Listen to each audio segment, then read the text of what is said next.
Well, President Trump unveiled his 2021 budget request Monday, proposing massive cuts to Medicaid and food stamps while increasing spending on the military and his border wall. The $4.8 trillion budget would slash Environmental Protection Agency spending by more than a quarter, while allocating $18 billion for Trump's newly established Space Force. Trump is also requesting billions more for nuclear weapons, including a new submarine-launched nuclear warhead. Experts and Democratic lawmakers warn that increasing the nuclear stockpile will increase the likelihood of nuclear war and defy international agreements. Democrats are expected to reject the budget, which proposes steep cuts to global health programs and eliminating public service loan forgiveness, a program that cancels the student debts of public workers after they've made 10 years of payments. This is the fourth time Trump has tried to end the program. It also cuts $182 billion from the Supplemental Nutrition Assistance Program, known as SNAP, in part by significantly increasing requirements for Americans receiving food stamps. Congressmember Barbara Lee tweeted Monday, Trump's immoral budget is full of reckless and cruel cuts to health care, education, housing, basic food assistance, and more, all while funneling billions to a xenophobic border wall. Congress must and will reject it, she tweeted. Well, for more, we go to Rochester, New York, where we're joined by journalist David Cay Johnston, winner of a Pulitzer Prize for his reporting. David, welcome back to Democracy Now! Can you talk about the significance of this unprecedented budget with almost $50 billion or so going to nuclear weapons, more nuclear weapons, with the border wall $2 billion, and these devastating cuts to Medicaid and food stamps? Amy, if you want endless wars, dirty air, and you think that the poor and hungry in America are getting too good of a deal, this is a budget for you. That's exactly what this budget is about. Donald Trump, in his inaugural address, said he would be the champion of the forgotten man. Everything he did would be about the forgotten man. Well, he forgot about the forgotten man the minute he walked off the dais. In this budget, he proposes not only all this additional money for nuclear weapons and for the border wall, but he wants to cut the Environmental Protection Agency's budget by more than a fourth. He wants to cut the budget of the Army Corps of Engineers by more than a fifth, and that matters because the dike and levee system that was built in the United States, in the heartland of the country, and many of the dams and other facilities that the Army Corps is responsible for is falling apart, and it's proving inadequate because of climate disruption. And we've had these massive floods along these dike systems. To cut the budget for that is just nuts, unless you want to, of course, abandon farming in large parts of the center of the United States.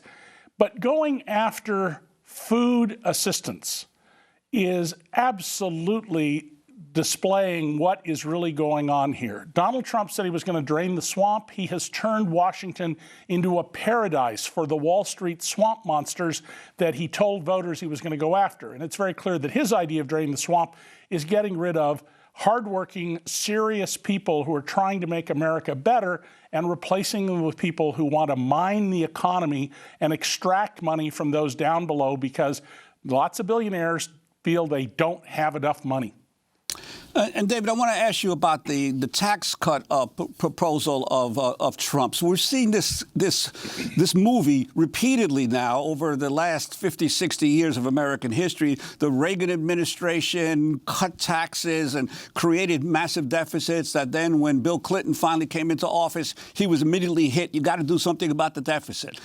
Then when George W. Bush was in office, he cut the taxes dramatically. And of course, we had the financial meltdown that led to when President Obama came in, having again to deal with this massive deficit. And now we're seeing Trump, the Trump administration, the current Republicans in Congress doing the same thing. Massive cuts, and now he wants to extend certain tax cuts in this proposal. Can you talk about that? Well, what Trump is proposing to do is provide a little sop to middle-class families by increasing the child tax credit, extending it into the future when it's scheduled to expire. But continuing his fundamental policy, which is massive tax cuts for people at the very top, people with multi-million-dollar annual incomes. The top 1 in 1,000 households have incomes of over $2 million a year. And we have people in America like Mike Bloomberg who make multiple billions of annual income. And he's proposing that we can afford all of this because he's projecting what my children refer to as happy-go-magic land thinking about the budget. Each year that Trump has been in office, the 3 years he's been in office, economic growth has gone from here to here to here. It is slowing down, but he projects that it's going to go like this, which is just not going to happen. Nobody believes that. But by claiming it'll go like this, here's what he does. He says the federal budget deficit of roughly $1 trillion a year now, and remember, Trump told us he would pay off the federal debt if he got 8 years. By projecting this economic growth that nobody sees happening, when it's actually declining, he's able to argue that the federal budget deficits are going to go down. All the projections show they're going to go like this by everybody outside the administration. So as my children said when they were little, happy-go-magic land thinking. Let's turn to President Trump speaking Monday about increasing spending on nuclear weapons. And we're taking good care of our military. We're increasing spending on our nuclear program because we have no choice because of what China is doing, what Russia is doing in particular. And so we have a very big number in for that. Now, at the same time, Russia and China both want to negotiate with us to stop this craziness of spending billions and billions of dollars on nuclear weapons. But the only way, until we have that agreement, the only thing I can do is create by far the strongest nuclear force anywhere in the world, which, as you know, over the last 3 years, we've very much upgraded our nuclear, but we're buying new. We have the super fast missiles, tremendous number of the super fast. We call them super fast. David Cay Johnston. Trump is just out in space here. I mean, this is like a lot of things Donald says in the 32 years almost that I've known him. You know, he just makes stuff up. And while there are little pieces of truth in there, this is just all nonsense. We have more than enough nuclear capacity to kill everybody on the planet repeatedly. We have more than enough for mutually assured destruction, which, of course, goes by the acronym MAD because it's meaningful.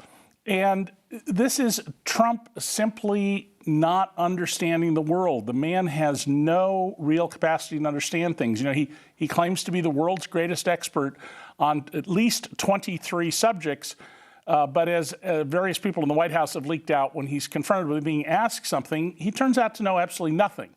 By the way, he's very well parodied in a new HBO show called Avenue 5, a takeoff on Trump's claim that he could shoot somebody on Fifth Avenue and nothing would happen to him. Well, speaking of being out in space, he's also promising, as he cuts food to poor children, $18 billion for a new space force. Yeah. Do we want to militarize space? I mean, this is just an incredibly nutty idea. We have a United States Air Force that is perfectly capable of dealing with our programs along with NASA. Now, if we want to spend more money to go explore the heavens, I personally am in favor of that. I think it would lead to a lot of great scientific research. It has a cost to it, though, and you've got to bear the cost. And what Trump wants to do is a free lunch. He wants to say to the richest people in America, we're going to lower your taxes. We're going to allow big corporations to earn huge taxes, huge profits, and pay no taxes. And then we're going to spend all this additional money on these things which are discretionary. We can choose to do them or not do them. And at the same time, we're going to say to children and families that are going to food pantries and food kitchens constantly, you know, you've got too much. I mean, it's really a remarkable position. And it's very clear the Republican Party policies that Donald Trump is reflecting here boil down to this. The reason the American economy isn't doing better is the rich don't have enough. And the way to get more to the rich is to take it from the poor, the disabled, from children, from the elderly, that is, from those people who have little capacity to fight back. And David, this whole issue of, once again, the president attempting to cut this program that provides loan forgiveness for people who do public service after they graduate from college. I mean, the program has had lots of criticism about how difficult it is, even as it exists right now, for folks to qualify. But this whole idea of cutting the ability of people to reduce their student debt if they do government service is the exact opposite of what several of the Democratic candidates, Bernie Sanders, Elizabeth Warren, and others are saying about forgiving student debt and trying to find a way to get young people out from under a lifetime of servitude to their student loans.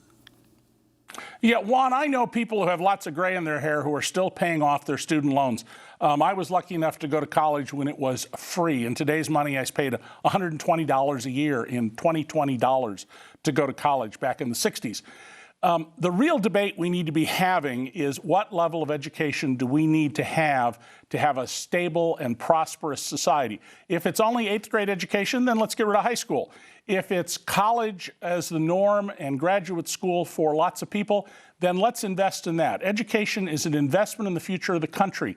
And what Trump is really doing here is not only helping the bankers who he told everyone he was going to rein in and has never done that, but he is also telling us, you know, don't think about the future. Think about right now. What you need is more now. Never mind what's going to happen to your children, your grandchildren, if you're my age. Let's focus on right now. And this is not a policy to make our democracy endure. And of course, I've said many times, Donald Trump doesn't want our democracy to endure. He wants to be King Donald, and he wants his daughter to become Empress Ivanka I. Well, David Cay Johnston, we're going to leave it there for now, but of course we'll continue to cover this as it goes to Congress. David Cay Johnston is the Pulitzer Prize-winning investigative reporter, previously with the New York Times, now founder and editor of DCReport.org. His recent piece is headlined Trump's Ho-Hum Economy in 3 Graphs. He teaches at Syracuse University College of Law. His most recent book, It's Even Worse Than You Think, What the Trump Administration is Doing to America. When we come back, we go to New Hampshire, where polls have opened in the nation's first presidential primary. Stay with us.